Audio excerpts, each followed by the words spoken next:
Saudi Arabia की जहां तक बात करें, मैं आपको कंट्री वाइज बताता हूं। जो सऊदी अरेबिया है वहां के 76 कैडेट्स आए हैं, 76 कैडेट्स आए हैं किंग फहद नेवल एकेडमी से, और सी ट्रेनिंग इन्होंने सदर्न नेवल कमांड कोची में इन्होंने शुरू कर दी। भाई कोची में इनकी ट्रेनिंग शुरू हो गई है। Following the visit of Saudi navy chief admiral Fahad Abdullah S Al Ghufaili. तो गुफैली साहब ये आए थे जनवरी में, और आप देखिए जून के महीने में ऑलरेडी उनकी ट्रेनिंग चल रही है। आप अगर स्वात नहीं जाना चाहेंगे, इंटरनेशनल लेवल पे ये खबर गई, वो लोग आना चाहेंगे? नहीं आएंगे। क्यों वो आएंगे? लोग यहाँ पे टूरिज्म इन्वेस्टमेंट के लिए आना चाहेंगे? नहीं आएंगे, नहीं आएंगे। उसकी वजह ये है कि ये इस्लामोफोबिया तो दूसरे मुल्क में कहते हैं, जो हमारे अंदर ये फिरका फोबिया पड़ गया हुआ है। ठीक है। मतलब सुन्नी को शिया नहीं कबूल, अहले हदीस को देवबंदी नहीं कबूल। तो यार हम एक दूसरे के पीछे नमाज पढ़ने के कायल नहीं है, तो हम क्या तरक्की करें? ठीक है। और फिर हम कहते हैं कि पूरी दुनिया के मुसलमान तो एक मुट्ठी की तरह है, एक जिस्म की तरह है। ये सिर्फ सोचने वाली बात है, हकीकत से इसका कोई ताल्लुक नहीं। इससे क्या फायदा होता है दोस्तों, मैं भी आपको यह बताऊंगा कि क्यों करता है। भारत को क्या फायदा है इससे, इंडिया क्यों कर रहा है? क्या भारत को पैसे मिल रहे हैं? नहीं, इनमें से कई ऐसी कंट्री जिनके पास पैसे ही नहीं है। ये मिलिट्री डिप्लोमेसी के दायरे में आज की तारीख का कैडेट, जो आज कैडेट बन रहा है, यही बंदा आज से 25-30 साल बाद ये उस आर्मी में जनरल बनेगा, एडमिरल बनेगा, एयर मार्शल बनेगा, और उस समय वो अपनी देश की डिफेंस पॉलिसी डिसाइड कर रहा होगा या डिफेंस पॉलिसी में अपना हिस्सा डाल रहा होगा। और भारत में जो वो यंगस्टर है वो तब तक जनरल बन चुका होगा और वो अपनी देश की डिफेंस पॉलिसी में हिस्सा डाल रहा होगा। दोस्तों, एक वक्त था जब जितने भी गल्फ कंट्रीज है, सऊदी अरब हो गया, यूएई हो गया, कतर, ओमान, किसी का भी आप नाम ले लीजिए, पाकिस्तान का वहां बड़ा जलवा था दोस्तों। हर एक चीज में पाकिस्तान वहां इन्वॉल्व होता था। लेकिन आज किसी भी गल्फ कंट्रीज के अंदर पाकिस्तान के बिल्कुल भी नामो निशान मिटाता, धीरे धीरे मिटता जा रहा है। दोस्तों, सऊदी अरब के अंदर पाकिस्तान के फौजी खड़े हुआ करते थे इनकी सुरक्षा के लिए, आज उनको भगा दिया गया है। और सबसे बड़ी बात यह है कि जो पाक फौज सऊदी अरब और गल्फ कंट्रीज को ट्रेनिंग देती थी, सबने मना कर दिया है और सबने अपने कैडेट्स भारत भेजने शुरू कर दिए हैं, क्योंकि उनको देख लिया उन्होंने कि ये तो तालिबान से मार खा खा के भाग रहे हैं। और मजेदार बात यह है कि पाकिस्तान आज सऊदी अरब से रिक्वेस्ट कर रहा है कि जी तालिबान को रोको, वो हमें मार रहा है। अब बताइए, जो कंट्री सऊदी अरब से भीख मांग रहा है कि हमें तालिबान से बचा लो, वो क्या अपने कैडेट्स वहां ट्रेनिंग के लिए भेजेंगे? इसीलिए सारी दुनिया आज भारत की तरफ देख रही है।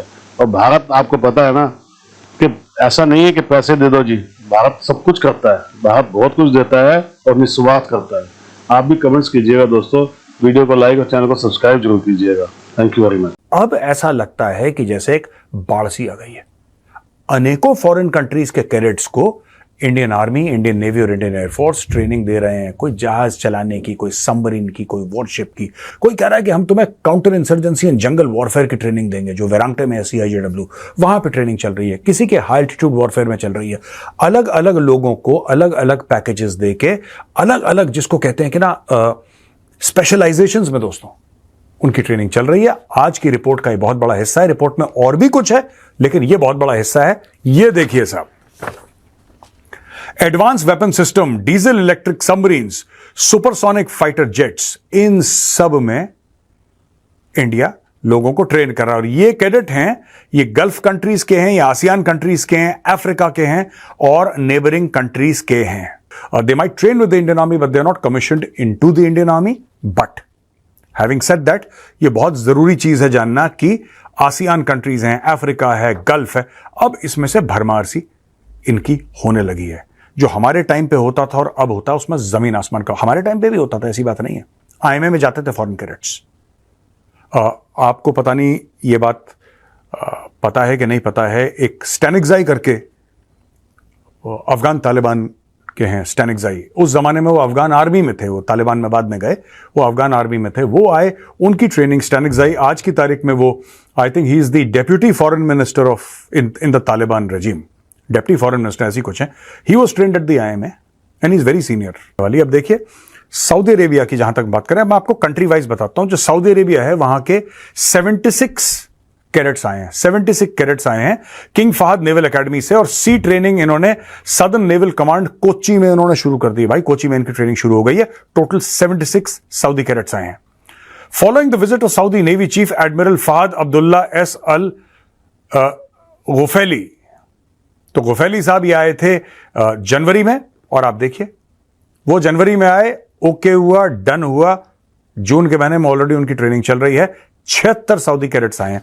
मैंने नहीं देखा एक साथ इतने इतने कैडेट्स आए और जो वहां पे रेगुलरली ट्रेनिंग कर रहे हैं। सदर्न नेवल कमांड जो कोची में है उसके साथ ये लोग ट्रेनिंग कर रहे हैं। अच्छा, प्रोग्राम में बेसिक सीमैनशिप है, सिमुलेटर बेस्ड ट्रेनिंग है ड्यूरिंग हार्बर फेज, और इसमें प्रैक्टिकल सी एक्सपोजर है।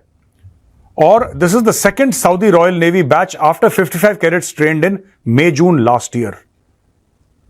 तो पिछले साल भी 55 की ट्रेनिंग हुई है, इस बार 76। अब लगता है कि 100 एक साथ ट्रेन करेंगे ये लोग।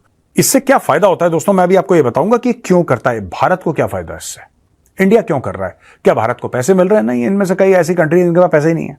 ये मिलिट्री डिप्लोमेसी के दायरे में आज की तारीख का कैडेट, जो आज कैडेट बन रहा है, राइट, जो आज की तारीख में कहीं पे ट्रेनी है, तो होगा वो 20, 21, 22, 23, 24 साल का यंगस्टर है। यही बंदा आज से 25-30 साल बाद ये उस आर्मी में जनरल बनेगा, एडमिरल बनेगा, एयर मार्शल बनेगा, और उस समय वो अपनी देश की डिफेंस पॉलिसी डिसाइड कर रहा होगा या डिफेंस पॉलिसी में अपना हिस्सा डाल रहा होगा। और भारत में जो वो यंगस्टर है वो तब तक जनरल बन चुका होगा और वो अपनी देश की डिफेंस पॉलिसी में हिस्सा डाल रहा होगा। अब आप समझ रहे हैं आगे चल के कैसे होता है।